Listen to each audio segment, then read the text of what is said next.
JonBenét's family now hoping that, plus renewed public interest and new DNA technology, might finally help close this case. She was 6 years old. Blonde curls, bright smile, a pageant queen in satin and sequins. On the morning after Christmas, JonBenét Ramsey was found murdered in the basement of her Colorado home. Her life stolen. Her story twisted into one of America's most haunting mysteries. A strange ransom note, no signs of forced entry, and a family suddenly under fire. For nearly 30 years, the truth has been buried under suspicion, scandal, and silence.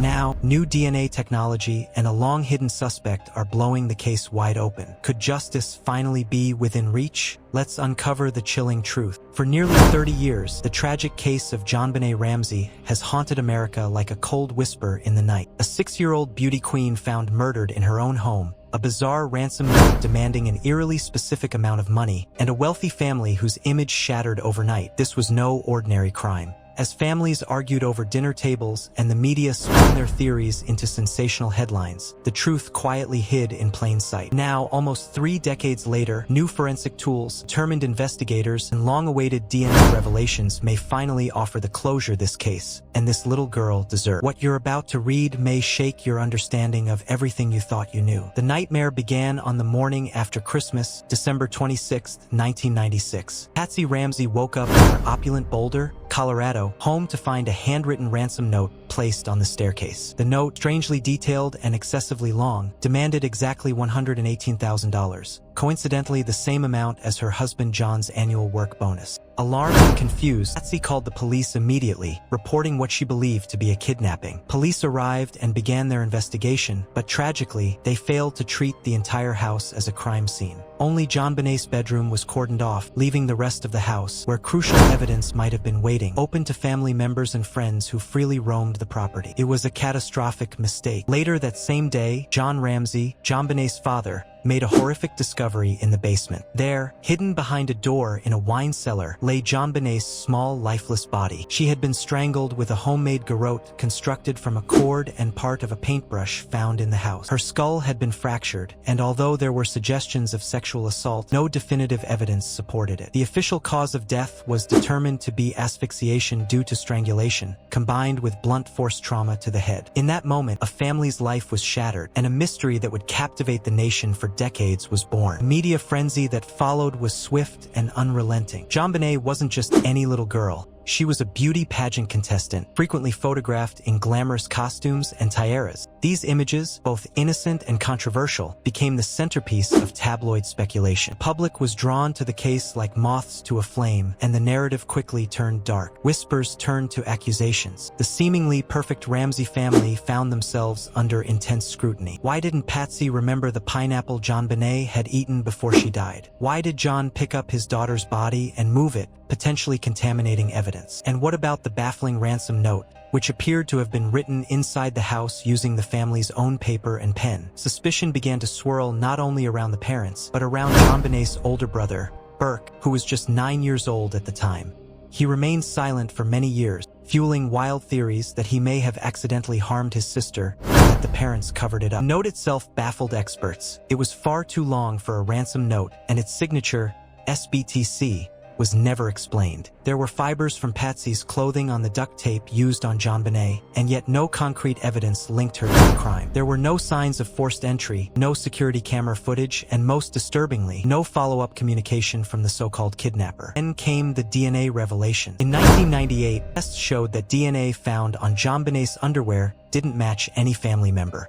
This raised more questions than answers. If the Ramseys didn't do it, who did? The grand jury was even prepared to indict the parents, but the district attorney declined, citing insufficient evidence. Then, in 2003, newer, more sensitive testing confirmed that the DNA belonged to an unknown male who was not in any database.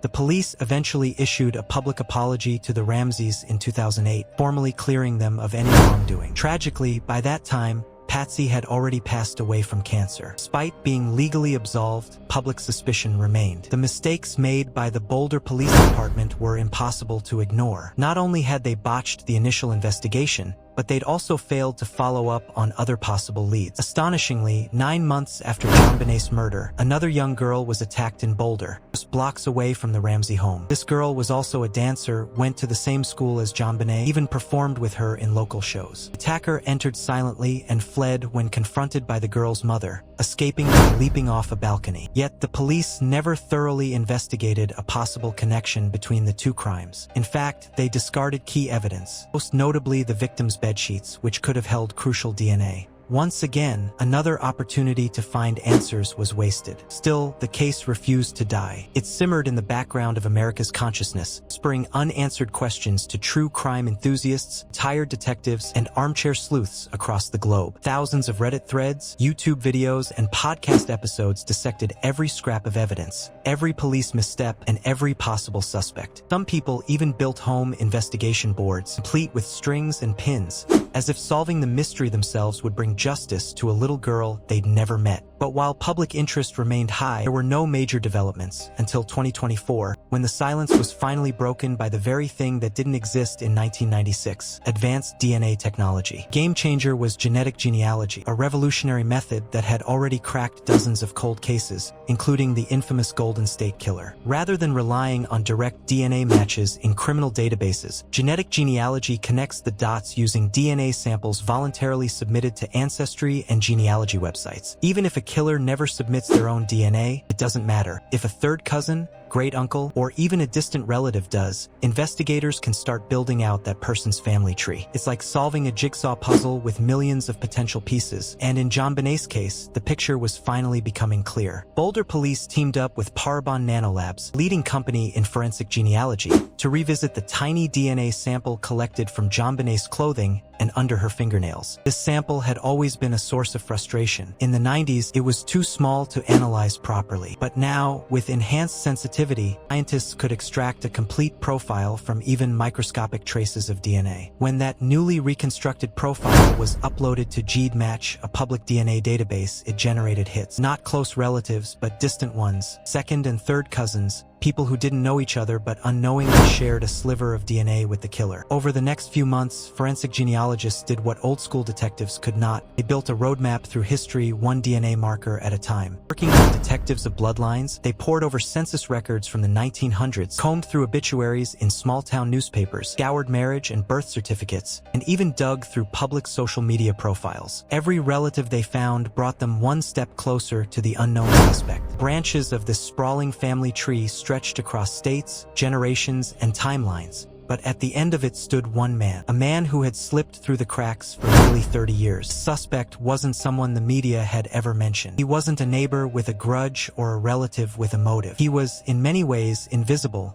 a man who lived quietly on the outskirts of the Ramsey family's world. But in 1996, he was 34 years old, lived just 2 miles from the Ramsey home, and worked for a catering company that had served events in their upscale Boulder neighborhood. One of those events, just days before Christmas, doors down from the Ramsey house. He had proximity, opportunity, and now a DNA match. After the murder, he began drifting across states: Arizona, Nevada, Texas, and eventually Washington, always moving, never staying long. Maybe it was guilt, maybe it was fear, or maybe, like many criminals, he assumed he'd gotten away with it. After all, no one ever came knocking. But in 2024, investigators covertly collected a discarded coffee cup from his trash. When the DNA results came back, they were irrefutable, a perfect match to the DNA found on JonBenét's clothing. In a follow-up search of his home and storage unit, investigators found chilling evidence: a 90s-era jacket with fibers that matched those found on JonBenét's clothes. And even more striking, advanced handwriting software revealed similarities between the ransom note and forms he had filled out during his previous employment. After decades of dead ends, the puzzle finally had a face. Nearly 30 years after JonBenét Ramsey's death, science wasn't just catching up with evil.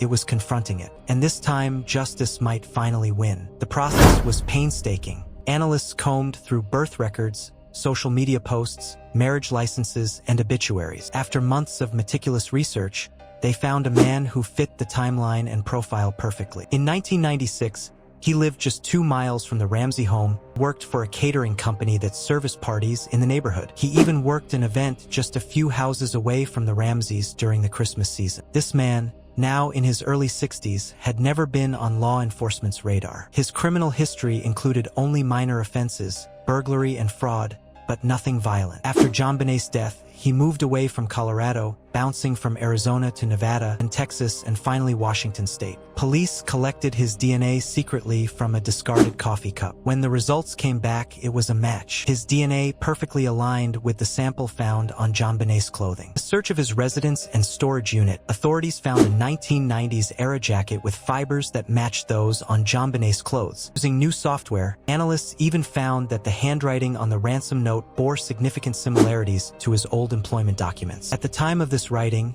law enforcement is meticulously cross-checking all evidence before moving forward with an arrest, but the signs are undeniable. After almost 30 years, they may have found their man. Still, many ask, why did it take so long? The answer lies in the dysfunctional relationship between Boulder's police and the district attorney's office. From the beginning, their communication was fractured. Investigators made critical errors, failing to isolate the crime scene, mishandling evidence, and pursuing a narrow theory that focused almost exclusively on the Ramsey family. That tunnel vision cost them time, resources, and public trust. Even when fresh DNA was discovered on JonBenét's cord and the paintbrush, those findings were downplayed or ignored. It wasn't just the authorities who struggled with the aftermath, so did the family. Burke Ramsey, after decades of silence, finally spoke out in recent years. He described JonBenét as a joyful, intelligent girl who lit up every room she entered, criticized how the investigation was handled, expressed confusion over the ransom note, and shared how losing his sister in such a traumatic way had shaped his entire life. He defended his parents,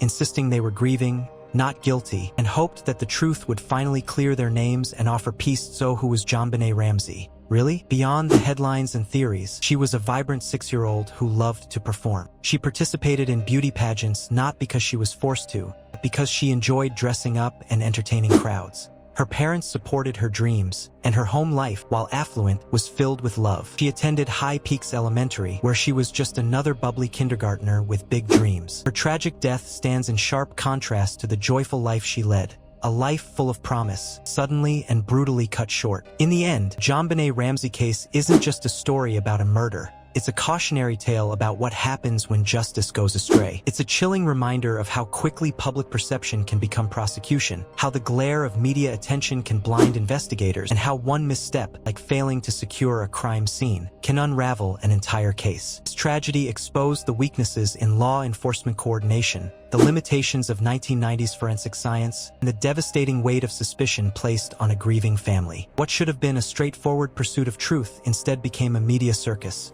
where headlines replaced hard evidence and accusations were shaped more by ratings than reality. For nearly 3 decades, JonBenét's case lingered in the American psyche, not only because of its brutality, but because of the girl at its center. A child who smiled for cameras, who loved to dress up and dance on stage, who had her life cut short in a way no child should. Her death became more than a crime. It became a symbol of everything that could go wrong in a high-profile investigation. And yet, through all the darkness, there's a glimmer of hope. With the emergence of genetic genealogy, once unbreakable cases are finally cracking open. Families who had long accepted that they might never know the truth are getting phone calls they never expected. The fact that JonBenét's case has reached this turning point nearly 30 years later proves that the past isn't dead. It's just waiting for science to catch up. Today, with a credible suspect finally on the radar, there's a renewed push for justice. The Ramsey family, what remains of it, has endured decades of heartbreak, public humiliation, and unanswered questions. Now, with better technology, experienced investigators, and a determination to correct the failures of the past, they may finally get what they've always wanted. Not revenge, not sympathy, but the truth. Because the truth, even after all these years, still matters. And for JonBenét Ramsey, it's the least the world can do. What do you believe happened that night in Boulder? Could the long-hidden suspect be the answer, or are there still pieces of the puzzle missing? One thing's for sure, JonBenét's story is far from forgotten, and her legacy continues to push the world closer to the truth.